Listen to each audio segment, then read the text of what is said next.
ஸ்ரீ குருப்யோ நமஹ. ஸ்ராத்தம், ஸ்ராத்தத்துல போஜனம்.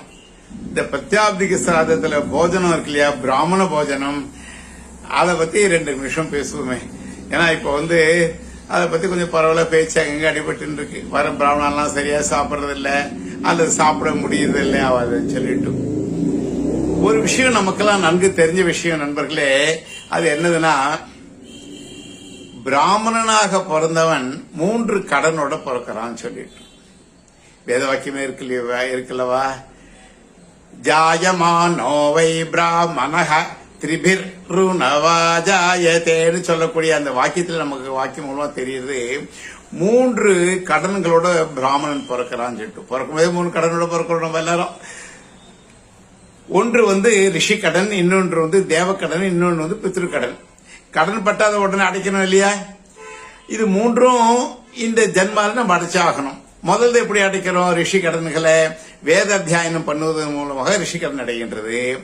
யஜ்ஞாதிகள் பூஜை புனஸ்காரங்களை சத்தையாக பண்ணுவதன் மூலமாக நமக்கு தேவர்கள் கடன் அடைகின்றது. சிராதம் தர்ப்பணம் போன்றவைகளை சத்தையாக செய்வதன் மூலமாக பித்ருக்கடன் அடைகின்றது பெரியவாக நமக்கு வழிகாட்டியிருக்கான். இந்த வேத வாக்கியமும் அதான் சொல்றது. ஏற்கனவே பார்த்த வேத வாக்கியம் நமக்கு. இப்போ இந்த சிராதத்துல பிராமண போஜனம் இருக்கு இல்லையா, அது ரொம்ப முக்கியமானது என்று நமக்கு எல்லாருக்கும் தெரிந்த விஷயம் தான். சாதத்துல 3 விஷயங்கள் பிராதானியம் சொல்றா பெரியவா எல்லாரும். ஒன்று ஹோமம், இன்னொன்று என்ன பிராமண போஜனம், 3வது பிண்ட பிரதானம். இந்த ஹோமமும் பிண்ட பிரதானம் இருக்கு இல்லையா, இந்த ஹோமமும் பிண்ட பிரதானத்துக்கு ஆப்ஷனே இல்லை. அது யதாவிதியாக யதோக்தமாக எப்படி சொல்லி இருக்கிறதோ சூத்திரத்தப்படி வேதசாக்கையின் அடிப்படையில சூத்திரகார ரிஷிகள் எப்படி நமக்கு வகுத்து கொடுத்திருக்காளோ அதே மாதிரிதான் ஹோமமும் செய்ய வேண்டும், அதுக்குண்டான பூர்வாங்கத்தோட. அதே மாதிரி பிண்ட பிரதானமும் செய்யணும். இந்த பிராமண போஜனம் என்பது ரொம்ப முக்கியமானது. பெரியவா எல்லாம் சொல்றா. ஒரு பெரிய பிராச்சீன கிரந்தத்துல இந்த மாதிரி வாக்கியம் வருது பாருங்க. சிராதத்தில் கொடுக்கப்பட்ட அன்னமானது போஜனம் எப்படி ஒரு கன்று ஆனது பசுக்கள் கூட்டத்தில் தன் தாயான பசுவையே கண்டு கொண்டு அடைகிறதோ அப்படி இந்த சிராத மந்திரமானது அந்தந்த பித்ருக்களை அடைய செய்கிறது. மீண்டும் இந்த பிராச்சீன கிரந்தம், இந்த கிரந்தத்தில் நமக்கு என்ன தெரியுது, மீண்டும் சொல்றது சிராதத்தில் முக்கியமான காரியங்கள் ஹோமம், பிராமண போஜனம், பிண்ட பிரதானம். அது ஏற்கனவே பார்த்தோம். ஹோமம் செய்யப்பட்ட ஹவிஸை அக்னி பித்ருக்களுக்கு எடுத்துச் செல்லுகிறார். சிராதத்தில் பிராமண போஜன மகிமை பல புராணங்களும் இதிகாசங்களும் சொல்லுகின்றன. பிராமணர்கள் சாப்பிடாததை பித்ரு தேவதைகளை சாப்பிடுவதில்லை. பித்ருக்களின் திருப்திக்காகவே பிராமண போஜனம். எவ்வளவு அழகா நமக்கு பெரியவாள் வழிகாட்டிருக்கா பாருங்க. நாம் தேவர்களுக்கும் பித்ருக்களுக்கும் கொடுக்கும் ஹவ்ய கவ்யாதிகளை ஏற்றுக்கொள்வதற்காகவே பிராமணன் சிருஷ்டிக்கப்பட்டான். அதாவது ஒரு விஷயம் நம்மளாம் தெளிவா நமக்கெல்லாம் புரிஞ்சுக்கணும். நாம் எல்லாரும் இந்த பிராமண ஜன்மாவானது 3 கடன்களுக்குள்ள பிறக்கிறோம் இல்லையா, அது இந்த ஜன்மாலே அடைச்சு ஆகணும். இந்த பித்ருக்கடன் எப்படி அடைகிறது? சாதத்துல சத்தையா நாம் செய்வது அனுஷ்டானத்து மூலமாக பித்ருக்கடன் அடைகின்றது. சாதத்துல இந்த பிராமண போஜனத்தையே அடிக்கடி ஒரு பேச்சு அடிப்படுறது. அது மாத்திரம் இப்ப பார்ப்போம். இந்த பிராமணன் என்னன்னா, பல பேர் சொல்லி நீங்களும் கேள்விப்பட்டிருப்பீங்களே, நான் என்ன சொல்றது, மாமா வர பிராமணெல்லாம் சரியா சாப்பிட மாட்டேங்கிறா, சிரமமா இருக்கு அப்படின்னு. உண்மைதானே? உங்களால சாப்பிட முடியுமா சொல்லுங்க பார்க்கலாம். நான் உங்களை கேட்கறேன். வர சாதத்துல வர பிராமணால் அப்படி வைப்போம் பக்கத்துல. அவள் நம்ம குத்தம் சொல்லக்கூடாது. ஏனெனில் தற்காலத்து இந்த சுகர், பிபி போன்ற இது பல ஹிம்சைகள் அவளுக்கு இருக்குல்ல. அவளும் மனுஷா தானே. சாதத்துல வரக்கூடிய பிராமணாக்கள் வைதிகாலன்னு ஆகாசம் குதிக்கிறா இல்லையே. ஒருவேளை இம்மாதிரியான சிரமங்கள் அவளோட சரீரத்தில் இருக்க வாய்ப்பு இருக்கிற இல்லையா. அப்ப நாம் புரிஞ்சுக்கிறோம். சாப்பிடு திணிக்க கூடாது. நம்ம திருப்திக்காக அவர்களை சாப்பிட சொல்லக்கூடாது. அது பாவம், தோஷம். அவர்கள் திருப்திக்காக அவர்கள் சாப்பிடணும். அவர்களுக்கு என்ன தேவையோ அதை மாத்திரம் பரிமாறணும். நாம் திருப்திக்காக நம்ம திருப்திக்காக அவ சாப்பிட முடியுமா? ஒன்னால சாப்பிட முடியுமா? முடியாது அல்லவா? அப்பயே நம்ம பிராமணால் வற்புறுத்தணும். இங்க இதை தெரிஞ்சுக்கணும். சில பேர் பிராமணா சாப்பிட ஆரம்பிக்கும்போது அங்கேயே உட்கார்ந்து அவளையே பார்த்துட்டு இருப்பா. இந்த அப்ப எப்படி அவளால் சாப்பிட முடியும்? அந்த இங்க நம்ம அப்படியே நகர்ந்துடணும். ஸ்திரீகள்லாம் பார்த்தா என்ன பண்ணுவா? சமையல் இருந்து அப்படியே எட்டி பார்த்துட்டு அப்படியே உள்ள போயிடுவா. அப்படியே எட்டி பார்த்துட்டு பரமாறுவா. அவ ரொம்ப இங்கிதமா பரமாறுவா. சரி, திருப்பி இந்த பிராமண போஜனம் பிராமணால சாப்பிட பத்திய விஷயத்துக்கு வரேன். முன்னெல்லாம் 5 வகை காய்கறி பண்ணிட்டு இருந்தா சாதத்துல. நிறைய பட்சணங்கள், ஹல்வா, தட்டுப்பால், பொதுவாக இருக்கக்கூடிய அதிரசம், எள்ளுருண்டை, அது மாத்திரம் இல்ல, தேங்குழல், முறுக்கு, 3 வகையான பழங்கள், பழ தினுசுகள், இத்தாதி இத்தாதிகள்லாம் பரிமாறுவா. சாப்பிட்டு இருந்த ஒரு காலத்துல இல்லைங்களே.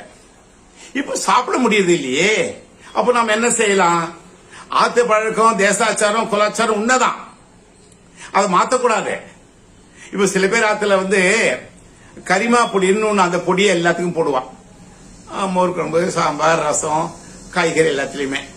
அது கொஞ்சம் சாப்பிடுவதற்கு இக்காலத்துல சிரமப்படுறான். அது ரொம்ப ஜீரணமாகும். சில பேர் ஆத்துல சமாராதனை தேங்காய் எல்லாம் சேர்த்துப்பான் சாதத்திலேயே, அவ பழக்கப்படி. அது வேற மாதிரியா இருக்கும். கொஞ்சம் நேரம் சாப்பிட்டு பழக்கம் தானே எல்லாருக்கும் அந்த மாதிரி. அது கொஞ்சம் இன்னொரு எப்படி அதிகம் இறங்கும்.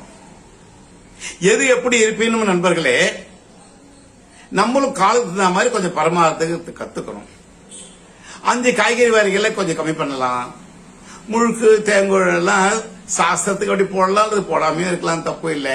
எள்ளுருண்டை, அதிரசம் மாதிரி இருக்கலாம், மஸ்ட். அதே பாயசம், அதெல்லாம் சரி, உண்மைதான். ஏன்னா பாயசமும் ரொம்ப எடுக்கப்பட்டுள்ள ஒரு விஷயமாகும். நம்ம ஆப்ஷன்கிறதுக்காக நம்ம சாதத்தை எதெல்லாம் சேர்க்கக்கூடாதோ அந்த திரவியங்களோ அந்த காய்களை சேர்க்க போறதில்லை. நம்ம அது தெளிவா இருக்கும்.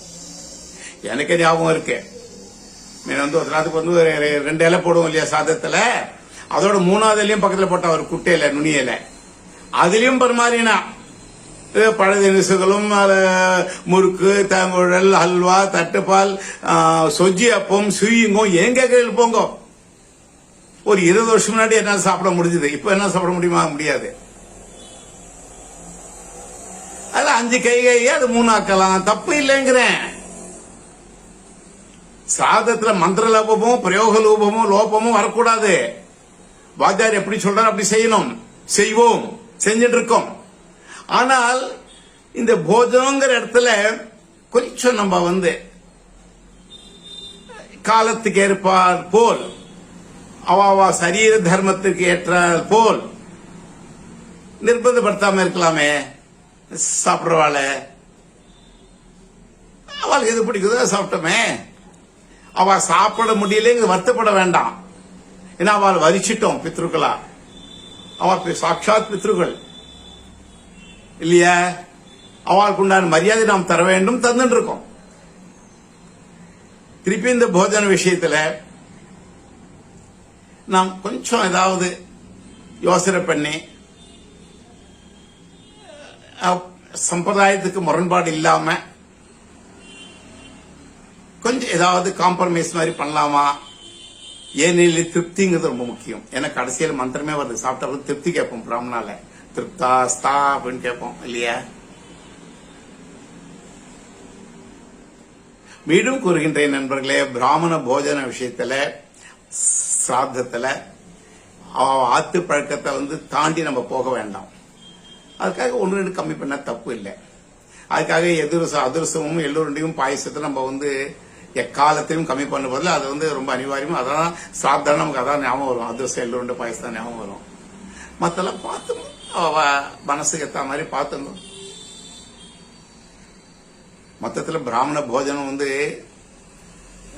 எங்கிட்ட இருக்கிற சில வித்தியார்த்திகளும் சொல்றேன், மாமா பிராமணா வரலன்னா ஒன்னு சொல்லுங்க, எங்களுக்குள்ளே நாங்க எங்க ஆத்துக்கு வரணும், நாங்க அவாத்துக்கு சாப்பிட போறோம் அப்படின்னு சொல்லிட்டு இருக்கா. இப்ப சில பேர்லாம் இந்த கிராமத்தை அப்படிதான் நடந்தது.